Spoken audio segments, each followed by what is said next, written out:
Oliver Anwar, welcome to the show. Brent, what's up, man? Thank you for having me on. Hey, man, I'm super stoked. And man, I'm so pissed. I didn't even realize that you were in Dubai.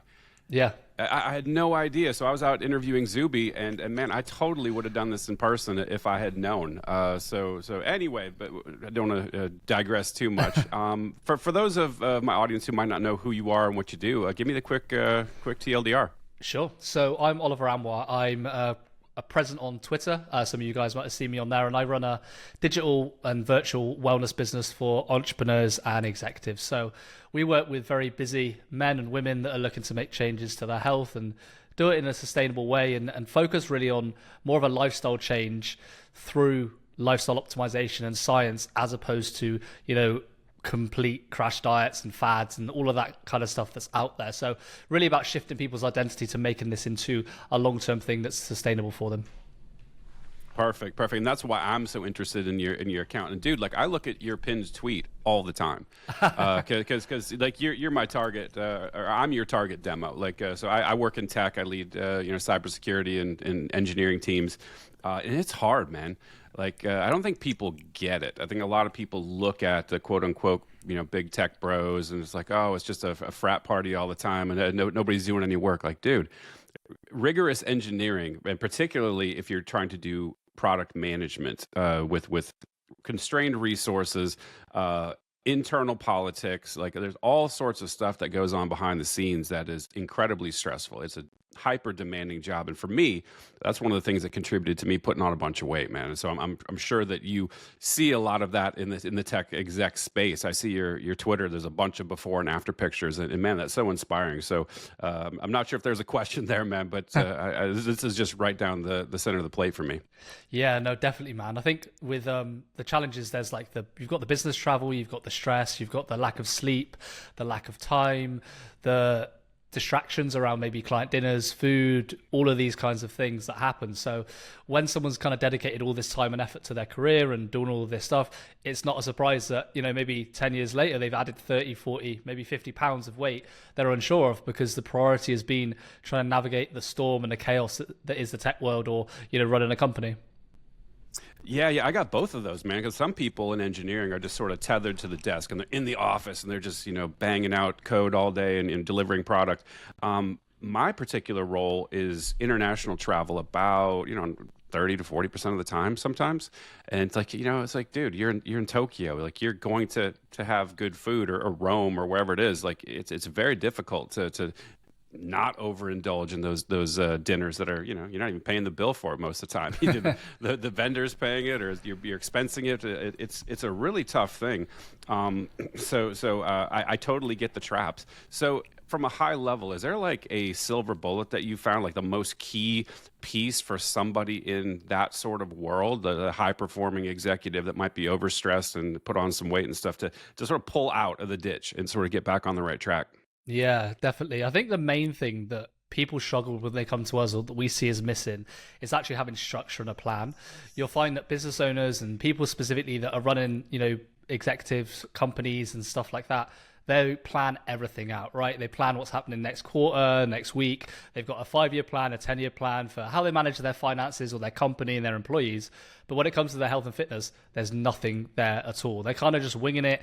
They maybe see something online and try that. It kind of falls to pieces.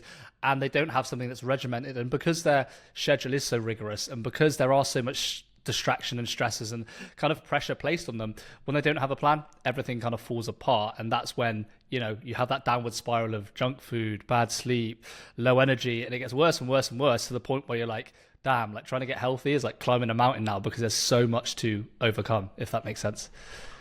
Yeah, it totally does. And I saw one of your, like from your pinned tweets, it says complex fails, simplicity scales.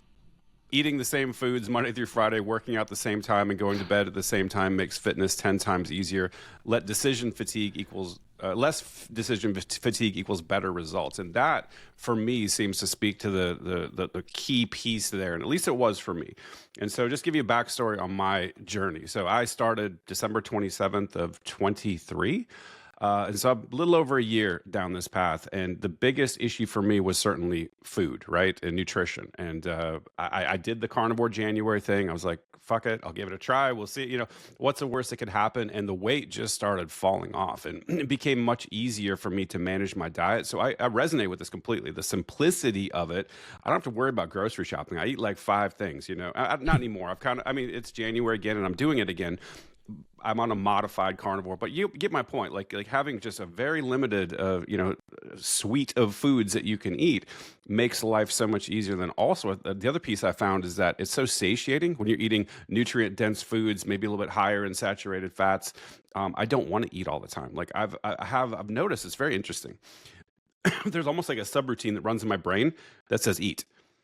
I'll be completely satiated. Maybe I have like a ribeye or a New York strip for breakfast, and 11 o'clock, the little thing says, "Hey, you should have some food." And I'm realizing like this is just a program that's running. I'm not actually hungry, and when I think about actually eating, it makes me almost sick. I'm like, oh. Like there's no way I could eat, right? And so I just think there's something really important to that simplicity of just sticking to that one thing, particularly if you're somebody like me who's fairly distractible and my attention's being pulled multiple directions, and don't have to worry about your shopping and what to eat. So I just really love the approach that you're taking there with simplicity. I think too many people try to complicate it. And that's in the past for me, that's caused issues for me because I'm a nerd. I want to know all the details of everything. I'm on YouTube getting all of this information, and sometimes you can get paralysis analysis, and you don't really know what to do, or try to turn too many variables at one time, and that's just very difficult. So maybe speak to me about like how you see the simplicity and how you deal with your clients.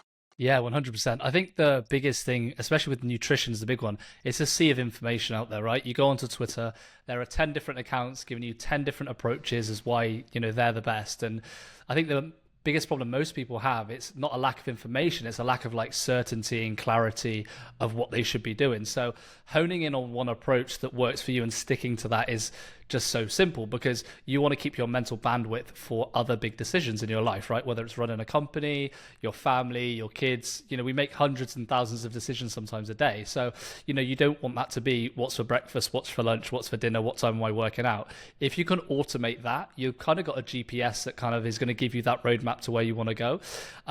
So we get our clients to have a very structured food plan that they kind of stick to, especially Monday through Friday. And then if they are away for business travel, we give them a game plan for when they're away, because I think that's a lot different to when you're at home, right? If you're at home, you have a routine, it's nice. If you're taking a flight, you've only got hotel food that you can eat, for example, the hotel buffet breakfast, right? How do you navigate that, right? What do you do if you don't have your food scale there and you can't prepare and weigh food? Again, that can be, very overwhelming for people. So again, it's just having a plan when you're at home, a plan when you're traveling and away. Stick to some certain things. You mentioned things like steak, ribeye. I always say, for a client dinner, take your client out to a steakhouse, and you can rarely go wrong, right? If you go for New York strips and Wagyu, a nice bit of meat, and just make sure that throughout the other portions of the day you've loaded up on some protein, have made good decisions, and just keep it simple like that. Try and cut out the sauces, try and cut out the extra processed carbs and stuff like that. And if you've done that, you've given yourself quite a lot of wiggle room there to maybe even have a drink in the evening with a client and not have to worry, because you've kind of set this system up, right? So that's what we're really about, is building a system for you that works and that's easy to execute. Got it. That totally makes sense. And do you advise your clients to stick very strictly to the plan while they travel, or do you allow them some freedom to be like, hey, you're traveling, relax a little bit, let off the gas a little bit? There's two different schools of thought on that. I just wanted to get your opinion. Yeah, for sure. I think the main thing we do is manage the expectations. So we say that there are seasons where you kind of make tons of progress, and there are seasons where you maintain and maybe it's not as progressed. And what we found is when clients are at home in their routine, they make tons of huge progress, just because it's so easy to dial everything in. When you travel, there's a lot more variables that you've got to deal with. So what we say to our clients is, don't over stress, because you're already dealing with stresses from the travel and what you have to do.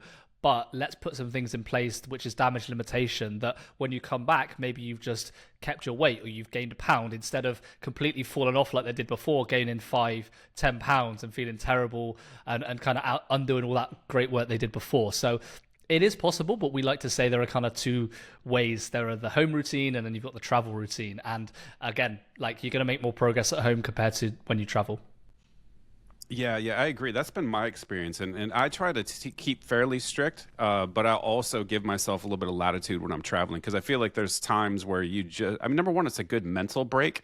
I think if you're just constantly hammering all of the time without any sort of letting up, it just becomes difficult to maintain over the long term. So Yeah. having but it's in spots. So I would be like, maybe like 2 meals on a trip or 3 meals or something like that. We just let off the gas a little bit. Like when I was in Dubai, that picture I posted of that Al Iraqi restaurant there by the Nice. by the mall. They've got that amazing bread, the flatbread. It's like, Arab dude, food is great. it's like I had a couple and it was fine. So I kind of do that. It becomes difficult in some countries though. Like I go to India fairly often, and India try to find a ribeye in India. Believe me, it's not happening, right? So it becomes sometimes difficult depending on locale. But there's always substitutes. I think if you go to the hotel buffet, yeah, you might have to load up on a shit ton of eggs, and yeah, that's not really as much protein as beef, and you might not hit your macros exactly, but whatever. Like you got to be flexible. 100%. No, I agree with that. And you mentioned India, which is quite interesting. We get a lot of clients that come from India or kind of American Indian background. And, whenever they travel back to India, there's always an issue with food because their diet is so devoid of protein, so devoid of the stuff that you actually need to build and retain muscle. So what you typically find with Indian guys is they kind of have this like skinny fat physique that you'll see. I was going to say that skinny fat is every physique, single person. Yeah. Every single, and we see this a lot. And it's like this South Indian physique, and a lot of it comes from genetics, but majority of it comes from like culture and also diet, right? So from a cultural point of view, like the Indian thing to do is to go and someone cooks you food and you go around to a house and it's rude to like turn down food and to turn down rice, and this is where this culture of eating comes from and socializing, which is great, but it doesn't always pertain well to wanting to be healthy and fit. So it's about kind of undoing a little bit of that and just finding the right substitutes and things that you can do to add more protein in and make things a bit more kind of fitness and health focused. Got it. I want to talk about sleep, man. So I think that you are a person who really understands the importance of sleep, and it's something that I've recently learned a lot about through various sources. And it kind of every time I watch a video or see content on X about sleep, I kind of cringe because my sleep is shit, man. Like I'm getting between 4 and 6 hours a night typically, and I know that's not good, right? And so maybe you can give me some tips. Like, what would you advise somebody that maybe struggles with getting quality sleep, what they can do? Because it feels like it's super important to this picture. Yeah, 100%. I think the thing, especially if you're an entrepreneur or executive, most guys struggle with sleep. So there's a few reasons for that. There's obviously the travel schedules, different time zones, things like that happen. And now the world's so much global. You've probably got people that you're dealing with in Europe, in Asia, and all of this kind of stuff, right? So your body clock's a bit messed up. Also, there's like the psychological side that you're dealing with a lot of stress, and you've probably been tackling problems within a business, employees, putting out fires, and then you get to the end of the night and you're like, shit, I've got to do this again tomorrow, and your mind just goes racing on kind of problem solving mode, and that can cause some issues. So there's obviously that psychological side, but more from the kind of physical standpoint of what you can do is consistent sleep and wake times are proven to be really, really important. So if you can get a routine where you kind of wind down at the same time, do the time to fall asleep and relax, and then actually fall asleep and wake up, that can be really good. And ideally, you want to have the same circadian rhythm each day, each week, because our body likes routine. And this is always why on weekends as well, it's good to stick to the same sleeping schedule, because some people, they'll, maybe have a different sleeping schedule in the week compared to the weekend. The issue with that is our body doesn't know it's a weekend, so it thinks it's getting disrupted and being in a different time zone, right? So for example, if you wake up at 8 a.m. and you're living in London, right, for example, and you wake up at 8 a.m., but then on the weekend you wake up at 12, that's like waking up in a different time zone, like the Dubai, right? It's like waking up on Saturday in Dubai. Your body's like, what the hell is going on? This is crazy. So that can mess you up. So that consistency is really important. There's also 3 really important variables to focus on. So light, noise, and the other one is temperature. So you just want to ensure that the room is dark. You can use blackout blinds. A face mask is something that I use as well. You want to get the noise right as well. You don't want it to be too loud. If you've got people on the street outside, up to no good, then you want to ensure that you've soundproof your bedroom, you've got earplugs in, something that's going to allow it to be quiet so that doesn't disrupt it. And then the final one is temperature, right? So a lot of people sleep in a very hot environment and they get flustered at night, they're throwing the quilt off, they're moving around, and that's a really big disruption. So there are big things that you can do now with mattresses, things like 8 Sleep can be really good, but just try and get that temperature down to, I think it's sort of between 15 to 19 degrees could be really, really good to just get a better sleep and an optimal sleep temperature. So those would I say would be the main levers, is really that consistency and also managing those 3 things there. Yeah, and I think one of the best things that you can do, if I'm reading the literature correctly, is getting sunlight in your eyeballs first thing in the morning. Mm-hmm. Don't look at your screen on your phone too late at night. Maybe wear some red glasses, right, to block out the blue light, or have light bulbs in your house that are red. I think people don't understand the importance of light on circadian rhythm and how absolutely critical that is. And I also think people don't understand how detrimental blue light can be in the time before bed, right? And you call that like hygiene around your room. Yep. One of the things I learned recently is that even things like an alarm clock that might just have like a little bit of light emitting can actually really disrupt your sleep with your eyelids closed, right? Just having ambient light from any device. So I sleep with an eye mask just to completely block out any of that light. Makes complete sense. You touched on 2 things there, melatonin and kind of blue light and cortisol. So there are like 2 things that you basically need, or 2 hormones that wake up and cause sleep. So you obviously got melatonin. So melatonin is actually what relaxes your body. And there's that melatonin supplement that you can take and people take to fall asleep. And it naturally occurs within our body. So we need that to be high before we go to bed. And like you mentioned, actually going for a walk first thing in the morning, 15 minutes of sunlight, that helps that melatonin release later at night before you go to bed. So one of the best nighttime routines is actually going for a walk in the sun in the morning, funnily enough, because it releases that melatonin. So that can really help. But the opposite of melatonin is kind of like cortisol. And guess what spikes cortisol? Blue light, right? So if you're up late on your phone, on screens, blue light there, that's preventing you from, getting that melatonin that you need to sleep. That cortisol is actually what you need to wake up in the morning. You want that fire in, so you wake up and you're like, right, I'm alert, I'm ready. That's what the cortisol is there for. So it really is just assuring that you get that melatonin release at night, you avoid the cortisol, and actually have that spike in earlier in the morning. Got it. What about eating, right? What about how does impact how does eating food and timing that sort of stuff in the evening impact sleep? Great question. So one of the things that has been seen in the research is eating too close to bed can actually disrupt sleep. So a lot of people will have, a big meal, maybe 30 minutes before they go to bed. They get into bed and what happens is they can't sleep and they're like, why? My stomach's rumbling. Well, the body to sleep actually needs to be in a state of relaxation, and the processes kind of just need to relax and turn off. Well, it's causing energy to digest the food. So what's happening is you're trying to go to sleep, but all that energy has been used to digest the food. So try and push that meal sort of 2 to 3 hours before you go to bed, because that's going to allow that time for digestion. There's also something interesting as well that some research came out. If you can have a 30 minutes before you go to bed, if you can have a small carb-based snack, that can actually help you with going to sleep, which is interesting, as long as it's kind of like slow digested and things like that as well within you. So you don't want to eat too close to bed, but you don't want to eat too far away from bed as well. Because if you eat too far away from bed, let's say you spend like 7-8 hours before you go to bed, your stomach's going to be rumbling again because you're going to wake up hungry in the middle of the night, right? So it's about finding that balance of 2 to 3 hours a big meal, and if you need to, like a snack before you go to bed can be really useful. Got it. So what about supplementation? Do you have any opinions on taking something to help with sleep? Yeah, so ideally you want to try and build a routine that doesn't need supplementation. That's the ideal scenario, of course, I think.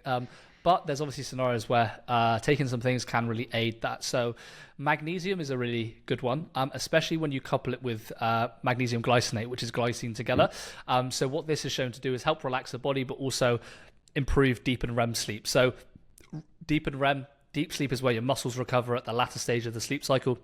And then the last stage of the sleep cycle is the REM sleep. So this is more about cognitive function, your brain repairing and stuff like that. So glycine actually helps you fall into that a little bit more, and magnesium actually helps relax your body. So those can be actually really good things that you can take. L-theanine is also another great thing. So L-theanine is a supplement that helps relax you. You can take it before you go to bed, but you can also take it during the day as well. So one of the things that I do is I like to have a coffee in the morning before I get up and start working, and then I have some L-theanine as well. And what this L-theanine does is it just relaxes you. So think if you get the caffeine high, the L-theanine kind of levels you out. So you're kind of in this like focused flow state when you kind of take it, which is pretty cool. So I really like L-theanine. And then another one as well is like melatonin, which you've probably heard of. Now with melatonin, there can be some side effects to doing it, and some people kind of abuse it a lot. So again, I try and err on the side of caution when it comes to that, but I definitely think that those ones there, the magnesium, the L-theanine, and the glycine can be really useful in regards to sleep supplements. Got it. And then I'm glad you said that, because that's exactly what I do. So I basically take a magnesium glycinate before bed, and then I'll also I don't know if you follow Zach Strength, but I saw him. Yeah. So he does the glycine tea, right? And so I started supplementing with like a shit ton of glycine in like an herbal tea before bed, and that stuff really does a good job. I notice in my sleep tracker, my REM sleep always seems to be much improved when I take that cocktail, and so nice. Good to know that I'm on the right track here with that stuff. All right, so I want to talk a little bit about the reasons why people initially get into health and fitness journeys. I love this quote of yours that most men start out lifting to attract girls and gain external validation from others. As they progress, they do it to keep sane and earn self-respect. Talk to me about that. That resonated with me. Yeah, for sure. So just to kind of speak on my journey, I remember when I was younger, I played a lot of soccer or football in the UK as a young kid. And when I got to 16, 17, I actually had dreams to make it as a professional, to play in the Premier League and stuff like that. And unfortunately, that didn't happen. And to me, that was a huge hit to my kind of self-esteem and ego and dreams, because for me, like all I did as a kid was play football all of this time, and I didn't really know anything else. So when I got to 16, 17, I was a little bit lost, and I was also on like the shorter side as well. And I went to a college full of big rugby players that were like 6 foot, that were broad, that were big. And I was kind of like this short, skinny Asian guy, and I'm like, shit, like I don't feel very confident right now. So I was like, well, what can I do to change this? So I started hitting the gym and improving things to really improve my own self-esteem. And I think that was the big motivator initially. It was kind of like I was insecure, I needed to change, and I found that the gym would probably be the right way to do that. And it really helped me kind of have a rock and a foundation to develop myself. Now, as I've got older and older and developed kind of fitness and health, I've realized that there's tons of other benefits that come with it, right? It's the energy that you get, it's the confidence that you get, it's the discipline that then translates to how you deal with business, or maybe how you deal with relationships and things like that. So I always say like lifting weights and the gym is like a gateway drug to self-improvement. You might get into it for some reasons of insecurity or self-esteem, but actually you come out the other side and you get so much more out of it. But it's kind of funny how it works. It's kind of like, yeah, I want to get ripped to get all these girls and all this stuff, and actually like, actually no, it's not about that. I'm doing this for me, I'm doing this for my development, I'm doing it for my performance and longevity as I get older. Yeah, and I think, ironically, I think that still might end up achieving you the goal you might be starting out with, right? Because I've been through. I used to be like incredibly, into athletics. I was a cross country runner, did distance running, ran a bunch of marathons in my earlier life, and it seems like that focus on yourself and making sure that your body is in tip top shape, the sort of external projection you have. People look at you and like. They take you seriously. 'Cause I think it's really difficult to really believe in somebody that they've got their shit together in a leadership position if they look terrible, right? It's like, man, like there's something in human beings that's just, there's this like cognitive filter. It's like, I don't believe you, man. Like, I don't think you have your shit together. There's something wrong with you. And so I think if you make that step, and it's like, yeah, you're thinking about girls, but as you go, you develop that mindset, you develop that resilience, you develop that focus, and I think that spills over, right? That mindset spills over into every other aspect of your life, and as a consequence, I think sometimes you actually, in the end, become a more attractive partner. And then, I don't think it's even with female psychology. It's weird. Everyone thinks, like guys, we think that women have the same mental model as we do, where we're primarily focused on aesthetics, and women aren't that way. Like No. women are hypergamous. Women want status. They want the ability to provide resources. This is evolutionarily baked into the pie, right? So they're much less concerned with how your six pack looks. Yep. They're much more concerned with your competence, right? Your overall competence as a partner. And I think physical health is a signal of that. It's not necessarily they're into the aesthetics of it so much, but they're like, yeah, this dude's got his shit together. So I think ultimately, there's a very long circuitous route to the beginning. But I think if you start with that goal, you might actually end up achieving that goal as a byproduct, right? Yeah, no, I completely agree with you, and I think it is misaligned when a lot of people think that girls care about your six pack. It's not the case. As I've got older, that's not the kind of the selling point that actually that makes them want to maybe get with you and things like that. It's about, like you said, all of those other factors. But what a fit body does show to them is that you are taking care of yourself and that you are competent in that area, and that's just another pillar to the other parts of success, whether that's career, finances, your relationships, your own purpose, that may be attractive to them as well. So I always say, especially as a leader as well, it's so important to be healthy and fit. We had a CEO client of ours, and he went to speak at a conference over in the US. I think it was either in Houston or Atlanta. And he texted me after the conference. He was like, hey, Oliver, and this was when he just started the program. He's like, Oliver, my talk was 5 times better than everybody else's, but I felt 2 times as worse. Like, I looked 2 times as bad. He goes, I need to fucking fix this. And you think, like, he's just done something so great. He's gone on stage. He's probably outperformed, given a great speech to everybody. But guess what? Inside, he was still like, damn, people are looking at me and I don't feel as confident as I think, right? And you've always got that insecurity there. And one of the big things that our clients speak to us about is this kind of like mismatch, right? This internal conflict that they get. It's kind of like, well, I've got all of this success in business and I've got the money, but my health is like terrible. So it's kind of like, am I successful or am I a loser? Because one side of my life is great and one side of my life isn't. And as a typical kind of type A personality that's very goal orientated and focused and takes a lot of agency, that really eats up at people, at the fact that their health isn't up to the level that it should be. So, it's even more important for a leader to actually get that locked in, not for everybody else, but actually for the way that you feel inside and, what that does to your psychology and the way that you operate. Yeah, that completely tracks on my experience in the business world, and also everything I've read about evolutionary biology and sociology. Like I think it completely tracks. There's no downside to being in really great shape. It just isn't. And so since we are in January, and a lot of people right now are starting off on health journeys. I mean, very few will continue, let's be honest. But for those that are going to make it this year, that small percentage, maybe talk about some of the major mistakes that people make when they're getting into health and fitness and they've got certain goals. I think you probably are pretty well aware there's a lot of mistakes that people can make, and doing anything is better than doing nothing. But I think one of the things that discourages people is maybe a lack of progress, like doing things that are maybe counterproductive or not as bang for the buck as possible. You have to sort of get that feedback of like, hey, I'm really improving here to keep that momentum going. And so in that spirit, man, maybe talk me through some big mistakes folks make. Definitely. Yeah. I think one of the biggest mistakes is people's overemphasis on cardio for weight loss. And I kind of share some of this stuff online. And, sometimes I put a hook in that's a bit polarizing with a bit of content. I say like, cardio sucks, right? Cardio doesn't suck. Cardio is great for overall health, longevity, performance, VO2 max. There's tons of research to show that. However, people kind of attack it the wrong way when it comes to fat loss, right? They are eating a terrible diet and then they're like, I'm going to burn all of this off. And I had a tweet go very viral, which was like, you can burn 800 calories in 1 hour of running, but you can avoid 800 calories in 10 seconds of not eating the cake, right? So that 10 seconds of indulgence, right, means that you got to get on the treadmill for at least an hour and run that off. Like, that's not a good deal. I don't like that, right? And that doesn't mean that you shouldn't ever eat cake, right? But what the point is, you need to have an idea that your diet is making such a big impact on stuff. And if you can get control of what you put in your body, and do some resistance training as well that's going to build muscle, you can then add cardio in as an additional health tool or a calorie burn. But you shouldn't be trying to run off, the food that you've eaten, right? It's a really bad kind of paradigm to come from for that. So I think that's one of the biggest mistakes that people make. Yeah, that's been a tough pill for me to swallow, because I think I mentioned I was a distance runner, and I think that's just how I stayed in shape. But after to give you some context, like I really had a bad knee injury.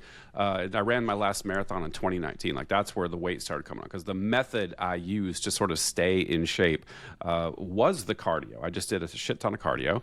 And it was fine. But once I put that weight on, trying to get it off again using cardio is like, I realized that is a nowhere road. Like that is absolutely not happening. It's all about lean muscle mass, putting that on so your basal metabolic rate increases. And you just sort of burn calories as you're sitting there, right? Absolutely. Yeah, exactly. That's one of the biggest benefits of resistance training is that raise in metabolic rate. And you also want to think about it from a weight loss versus fat loss standpoint, right? It's kind of like people go into things and they're like, "I want to lose a load of weight." It's kind of like, of course, right? If you've got 50 pounds to shift, you do. But more importantly, you want to lose the body fat and keep the muscle, or even build muscle in that time, right? It's about body composition. So where our program really focuses on is like, let's get your body composition right. The scale doesn't matter as much. It's like, are you building muscle? Are you getting strength? And are you losing body fat so you're actually lean, toned, and strong? Because there's obviously tons of research to show that as you get older, having more muscle is going to help, as well as having less body fat. So again, I think that's a really big shift for people to make.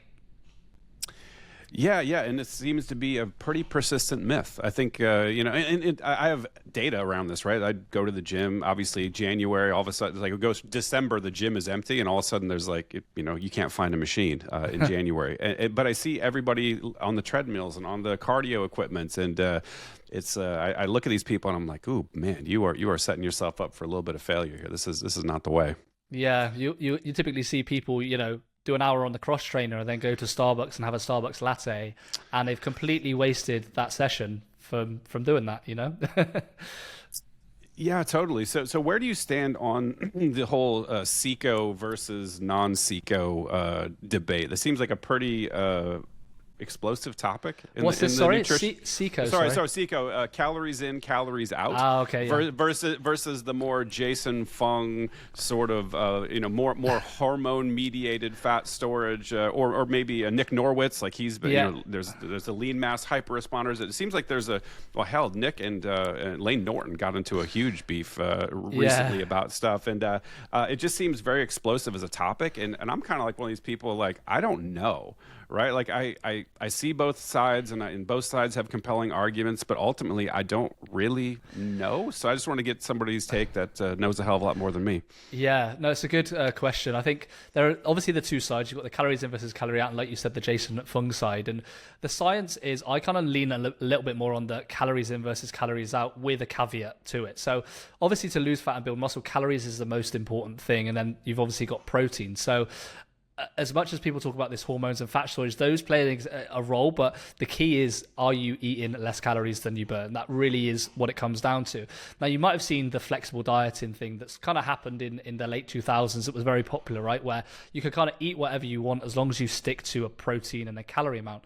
Now, will you lose weight doing that? Of course you can, but internally that's not good for your health. So what I always recommend is you need to have an idea of those principles, which are calories and protein. However, the quality of the food that you put into your body is more important, right? So it's okay, whole foods, 90% of the time, good levels of protein, having, vitamins and minerals and things that are nutrient dense, that are going to digest well, right? Think about the amount of fiber that you're getting. All of these things really do matter.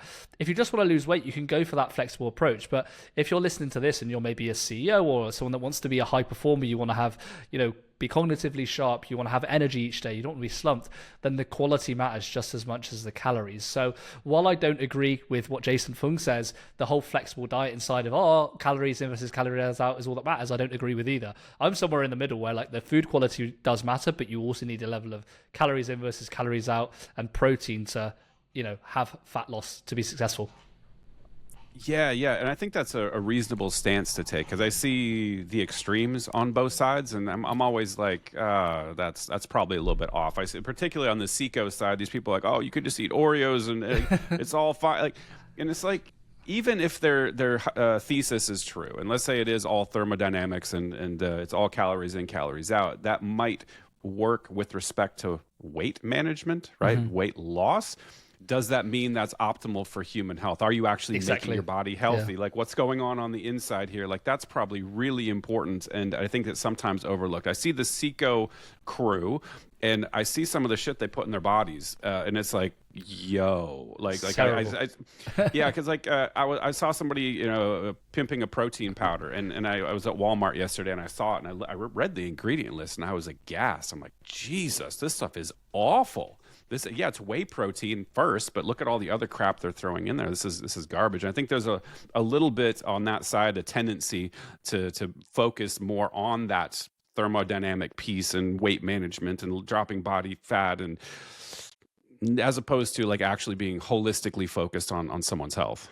100%. And I think that that's one of the best things that's come out of recent science and research and the trends is the whole longevity side, right? Like what Brian Johnson does. And Brian Johnson gets a lot of shit, and some people disagree with what he do and stuff like that. And they saying it's anti-God, and everybody's got their opinion, which is fine. But the fact that people are pioneering more of a healthy lifestyle where they're sticking to more whole foods, that they're caring about their recovery, going and doing sauna, all of these things is actually a good trend. So, I'm all for that kind of stuff, right? I think that's what will help us live longer, live higher quality of life, instead of just being like, hey, look, calories in versus calories out, let's eat a load of junk and, look, I still look ripped. It's kind of like, well, internally you're a mess. So to me, that doesn't sound good.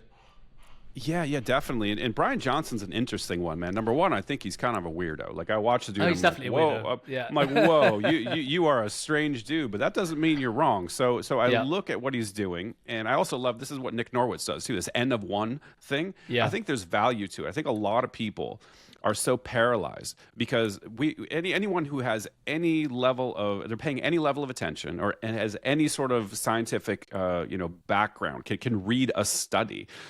So few people even read the abstract of the study. Like sometimes people just read the headline, study says X, and don't read the article, much less link out to PubMed or wherever that has a study published. And if they could, they can't even read it. They don't understand what epidemiological studies are versus a RCT versus a metabolic war. They don't get that. And I think anyone who pays attention to the state of the political and moneyed influence in this sphere understands that it's polluted, like a lot of our scientific institutions are. So it's very hard to know what's going on. And I'm not saying N of one is the way we figure out what the truth is, particularly around something as complex as human health and nutrition with so many variables. But I think somebody doing a rigorous N of one like Nick would do or like Brian Johnson would do, that has value, particularly Johnson, because he takes so many blood markers and so many DNA tests. Like he's doing DEXA scans, he posts all this stuff. And I think there's value in it to just show your work and just be like, hey, this was my experience and here's all the data to back it up. And then maybe that will generate a hypothesis that maybe someday can be validated more rigorously, right? So what do you think about that? Yeah, no, I completely agree with you. And I saw that I watched the documentary and saw that some of the scientists were a bit upset at the fact that, he wasn't, given this research to other people to do, that he was doing an N of one. And it's kind of like, well, look, he's being the guinea pig here and sharing what he's doing. And, he's not forcing anybody to do what he's doing, right? He's just like, hey, look, this is my protocol. This is my approach. If you want to take some of the supplements I'm taking, if you want to do this, it's absolutely fine, right? You have your own free will. Try and do this, but I'm just kind of sharing what I'm doing, which I thought was really interesting. So I think that you can incorporate some of the things that he does. I incorporate some of the supplements. I go through his routine and things like that. There are also some other things that I might not want to do and not agree with. I do think he looks like a little bit of a vampire. He doesn't get much sun and stuff like that.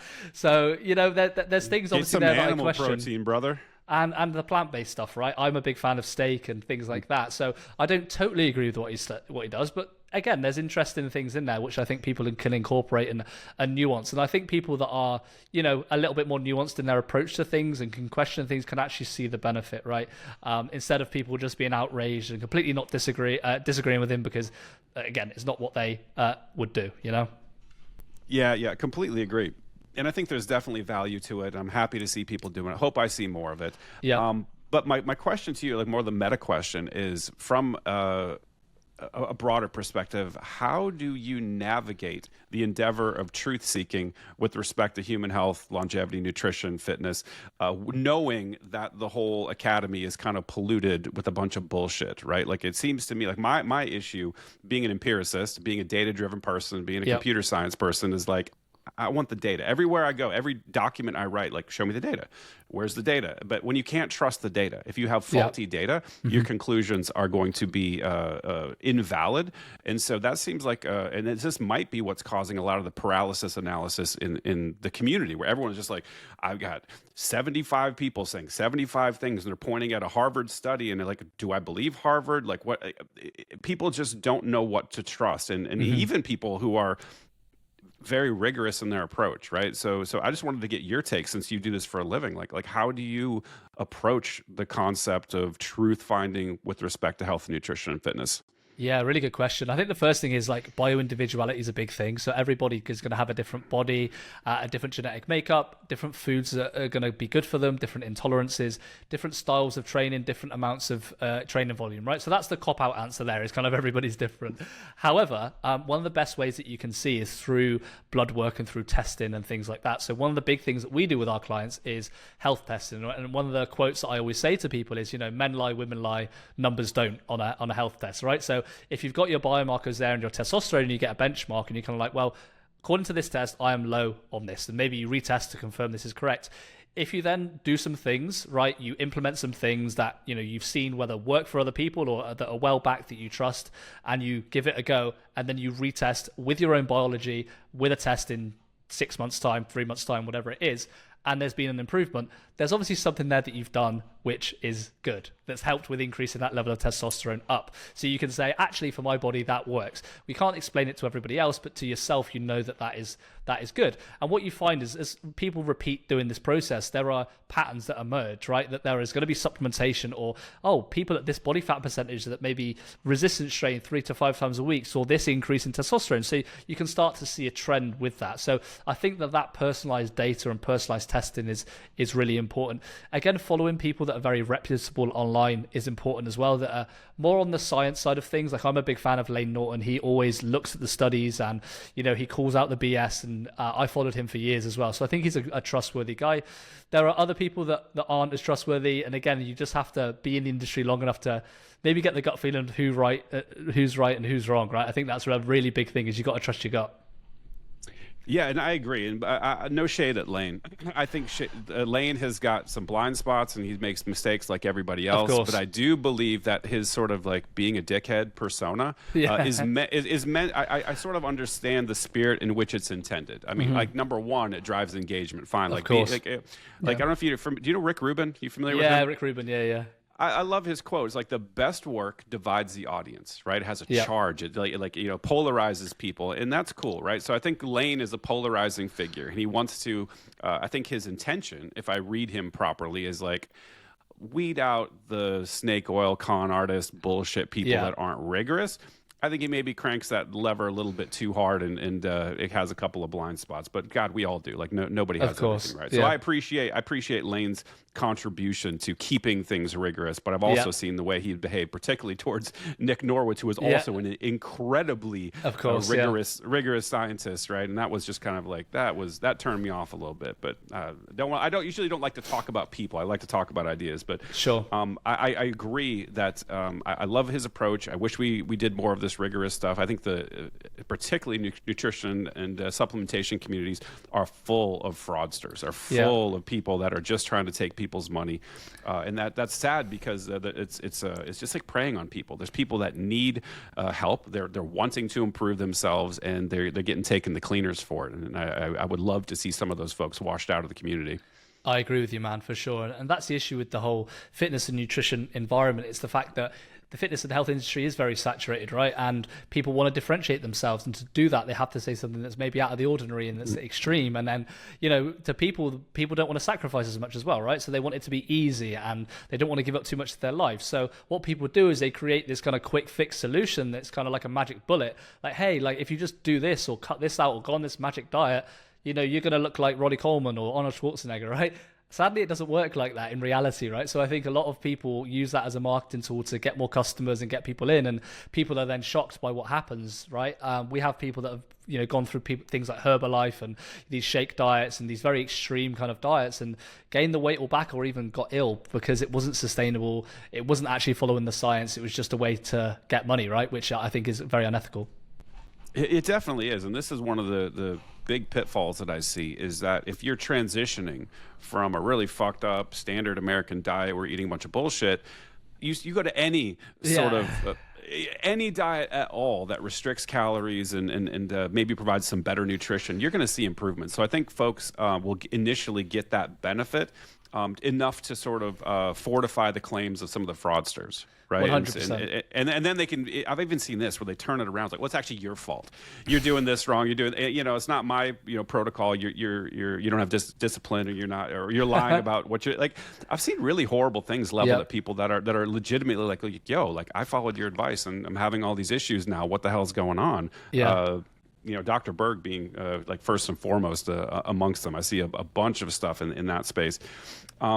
And so it's a tough nut to crack, man. And I guess I don't really have a question here other than it's a way to weed these people out of here and sort of, improve the influencer community in this space, because it seems just full of trash at the moment. Yeah, I mean, typically the stuff that's not so sexy, that is quite common sense, that takes consistency and hard work, is usually the right thing, because it's the thing that doesn't sell very much, right? So if you tell people to track their calories, eat enough protein, cut out the junk food, resistance train, do your cardio, do your walks, try and sleep at a consistent time, I mean, that doesn't sound like the greatest sales pitch for a magic program, right? But unfortunately, that's shown to be what works. So typically, if people are saying that kind of stuff, it's great. If people are saying stuff that's maybe a little bit out there, I want to see a ton of research, and I want to see a ton of actually anecdotal evidence as well that has shown that this is proved to be successful. Otherwise, I'm very skeptical. I err on the side of skeptical on that front. Yeah, and that's a tough hurdle, which leads me to my next question. How do you think about the psychological component of this? Because my situation, and most people that I talk to that have weight issues, and even the literature reflects this, right? If you're familiar with the Kaiser Permanente ACEs study, Vincent Felitti did, there's certainly childhood trauma and certain psychological conditions and, mental mindset type of things, even if you don't want to get as deep as psychology, that seem to be the biggest slice of the pie here. And it's one of the pieces I don't see talked about enough. So talk to me about how you approach that and what are your thoughts on that? No, it's a great question. I actually tweeted once, carbs don't make you fat, your emotional eating habits do, right? Which is kind of true. It's kind of like a lot of the food stuff boils down to people's emotions and just not having control of that kind of stuff, whether it's come from childhood trauma, whether that's come from, other stuff that's happened within people's life. And there's also the cultural aspect of things as well, right? So, you drive down a highway in the States, like how many fast food restaurants are there for drive-throughs and things that are available? I mean, infinity, right? There's absolutely everywhere. So people are dealing with different stresses, the environmental stresses, they're dealing with maybe the emotional stresses that come from work and relationships that then feed into that. And then they've got the stressor of maybe lack of knowledge and, the sea of misinformation that is out there. And then you obviously tackle the work-related stuff. So there are these kind of like 4 different stresses that are happening within people's life that is making it very difficult for them to be healthy. And it really is just that environment that causes that to kind of happen. So a lot of the health and fitness game, and people that have really mastered their health and fitness, are usually people that have mastered themselves and mastered their environment and mastered their emotions. So that's why it's a lifestyle change that we sell. We don't sell weight loss, because the way that you keep the weight off isn't a magic diet. It's building the right habits. It's building the healthy relationship with yourself. It's removing the bad vices and the bad habits that are destroying your health, and having consistency. And all of this takes time. It's going to compound. You're going to get it wrong. But, consistently doing this and iterating over a long period of time is how you get the long-term success. And what we see with our best performing clients, they're not people that have stuck to this rigid diet the most. They're the people that have made the lifestyle change and the identity change from, I'm this fat guy that, does bad things and has bad vices, to someone that is, hey man, like I've cut out the bad stuff, I'm healthy, I look after myself, and this is the thing that I'm doing for life now. Like that's the change. It's not the diet, it's not the workout program that they're doing, it's that identity shift and lifestyle change. Got it. So do you do any sort of personality assessment or past trauma assessment, like an ACEs score on clients? Do you do any sort of poking in that area, or is it just a matter of like rigorous coaching? And sometimes if you're an executive, I'm just paying a shit ton of money to have somebody coach me through this, and I don't want to throw it away. So I'm good. I think sometimes paying money is in itself a motivation to sort of stick with it. So talk to me through how you like intake a client, like from a psychological perspective. Yeah, great question. So we get all of our clients to do kind of a personality test when they come in as well, so we can get an idea of kind of what they're like and things like that. We also do like a rigorous onboarding, so we kind of do a deep dive into their past.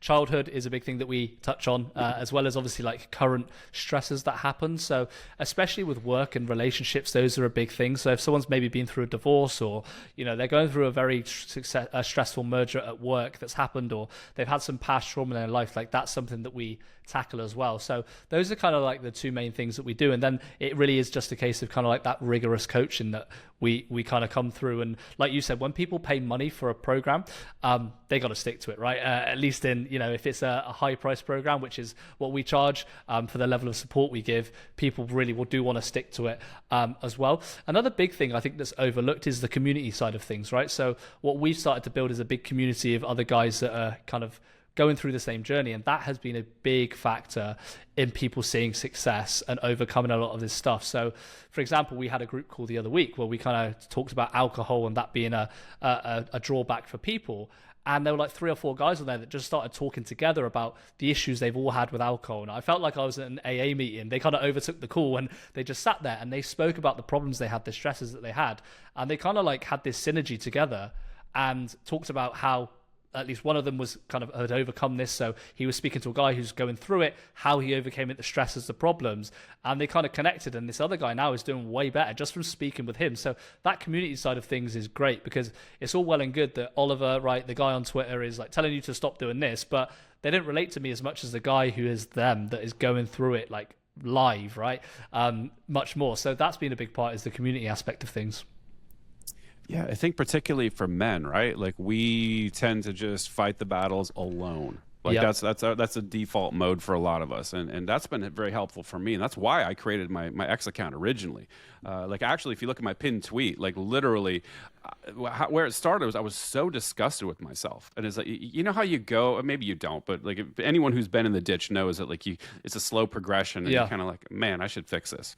Oh shit, I should fix. Oh, I should. And I just got to the point where like this is so bad. So I ripped my shirt off. I took a picture in the mirror. I said, I created an X account, like here's where I am, everybody, and I look for community. Yep. And I found a really good community of people, and that's been helpful. Having some not only accountability, but people that are knowledgeable, can sort of like are in the same spot as you, because everyone's at a different level. But Yeah. if everyone's moving in a certain direction, and you're kind of like in a general group of people that are similar to you on this journey, and some people that are ahead of you providing guidance, like all of that stuff is super, super important. At least it has been for me. 100%. No, I completely agree with you on that, for sure. Cool, man. So running out of time, but I wanted to talk to you, man. Like, how'd you end up in Dubai? I always want to ask people, like, what's your story, man? Like, how'd you go from the UK to good old Dubai? Yeah, it's a great question. So in 2020, as you probably know, there was a thing that happened around the world where everything was shut down. And I decided to fly over to Dubai because I didn't believe in any of this shit when it happened. I was kind of like, this is just a big control mechanism. And, I'm like, look, I'm healthy. I've got no problem. I'm going to fly to Dubai. So I came here in 2020 for kind of the first time. And I just loved the place, right? It was up and coming. It was developing. It was very safe. And then obviously, that there's a lot of tax benefits here as well. And For you, maybe. For me, not yeah. for me. Not for Americans, sadly. No, yeah. So for a UK citizen, it can happen. So I flew back to the UK, and the UK, as you probably know, over the past few years has gone through quite a big decline. I think even for the past decade that's happened. And, I work online. I have a remote business where I work with clients worldwide. And I really wanted to change from where I was living in the UK. So I decided to move out here and be in the nice weather, be somewhere that is kind of quite forward thinking, around sort of people that are forward thinking as well, and have a change of lifestyle. So March last year, I decided to move out here, got my business registered out here, got an apartment sorted, and I've never looked back, man. I think it's been one of the best decisions that I've made as well, to come out and move. So yeah, that's kind of my story of how I got out here.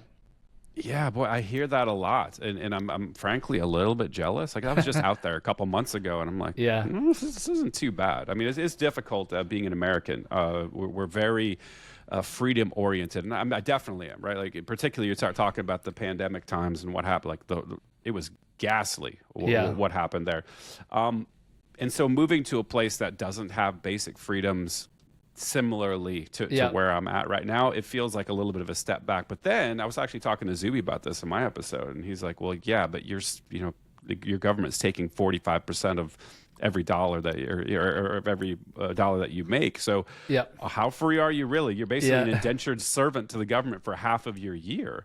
And I was like, boy, I don't really have much to say about that. That's a tough one. Yeah, well, it's kind of true as well. And even if you look at maybe the elections that happened and things like that in the States, and even what happened with COVID, it's kind of like it kind of was a little bit of a control mechanism and like a bit of a dictatorship where people were like kind of suppressed the freedom. But then people will speak about the UAE, and UAE, don't get me wrong, has definitely got its problems and there are rules and stuff here, but it's kind of like actually people are quite free out here if you follow the rules and do the right things and you kind of don't act like a dickhead, right? So it's again, I think that there's a nuance to it as well, right? Yeah. Yeah, so it's like Thomas Sowell says, there's no solutions, only trade-offs. That's right. I like that. I like that quote. Yeah, there's certainly trade-offs there, but I think particularly Westerners are a little bit put off from some of the more sensationalized, or maybe it's not sensationalized is the right word, more extreme stories you hear about how they enforce. First time I visited there, I got warnings. So it's like, okay, look, it's very complicated. You have to understand something. Like you're an expat or you're a foreigner. You can drink in Dubai. You can have alcohol. Yeah. But if you take an Uber to a store, right, like a grocery store, convenience store, whatever, you can purchase alcohol because you're not a local. Yep.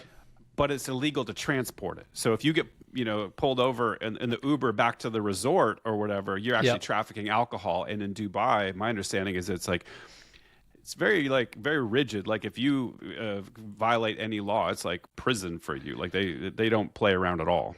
Yeah, so there's some truth to that. They are very strict in what they do. Over the past few years, I've heard stories of there being leniencies, right? So like you mentioned, Dubai, you can drink alcohol. If you go into like the state or the kind of town next to us called Sharjah, like that's completely Muslim and like zero alcohol.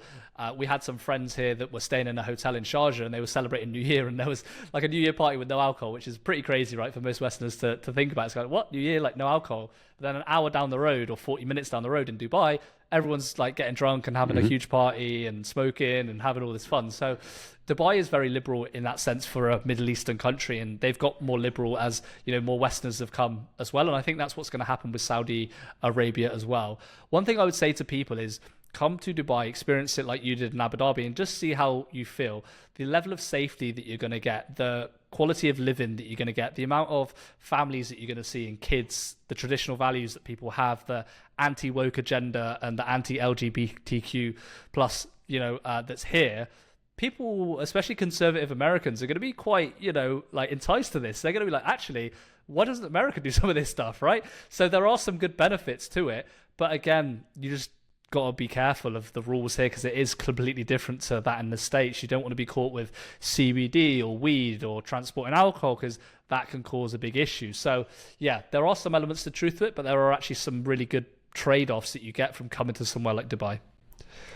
Yeah. Dubai's a trip, man. Like walking around, I think people that maybe haven't been there have some misapprehensions about what it's like. They think that everybody is all the women are completely covered head to toe, and it's like you'll walk around, it's like people are walking around in short shorts and tank tops, girls. Of course, right next to somebody who's just looks like a ninja with the little eye thing. Like, exactly, yeah. And you see it all. It's crazy. Yeah. You have I went to go watch the Tyson Fury versus Alexander Isak fight in Saudi Arabia, right? So if you guys are boxing fans, this was a big fight back in May, and we kind of like flew over, and it was the funniest environment that you'll ever see, right? So you've got like Brits over there, you've got the Irish that want to support, you've got Ukrainians, and then you've got like the local Saudis there. So we go into a room, like a boxing fight, right? And obviously if there's big fights in like Las Vegas, like everybody's drunk and everybody's like going crazy and stuff like that. You're in a boxing arena with Arabs next to you, Irish, Ukrainians, Brits, sheikhs, and you're all stood there sober just watching this fight, and you're like, how has this happened? But I think that's where the Middle East is going now, right? They're trying to bring everybody together and stuff like that. So yeah. Yeah, it's kind of a cool thing. It's very weird to see. Like I said, like you go to like the mall in Dubai there, right? Yeah. By the base of the Burj, and you're just watching all these people. There's tons of like either Russian or Ukrainian. Yeah. It's almost like a game of like, where are you from? You see, it's a very cool thing. But I will say the one thing that bothered me was the souks, man. I was so excited. I took my wife down to the souk and I'm like, hey, we're going to go get this experience. We're going to go to the market and that was the most annoying experience probably in my entire life. For those who don't know, you walk in and basically you're accosted the entire way, and there's no escape. You're in a corridor, and everybody, all these shops from both sides is just approaching you and being aggressively selling to you, and you're just like, I was exhausted after like, I don't know, 50 meters, and you had to like navigate your way through the souk, and you just couldn't escape. It was a horrific experience. Man, I went there as well with my girlfriend, and we haven't gone back because of it. I was like, this is like hell. I don't want to be here. Take me back to, away from this, man. Like, yeah. Yeah, well, anyway, dude, I think I've covered everything I want to talk about, man. Thank you so much for pulling up, man. I'm just getting started with this, and yeah, no like ROI reason for doing this. So I really appreciate you coming on, man. It's been a great discussion, tons of valuable info to put out there. Tell people where to find you, man. No, I appreciate you having me on, man. This was a blast. And yeah, you guys can find me mainly on Twitter, so The Oliver Anwar. You can find me on YouTube as well, The Oliver Anwar. Same on LinkedIn. And then also you can find me on Instagram as well. Fantastic. Hey, thanks. Appreciate it. Thanks, man. Bye.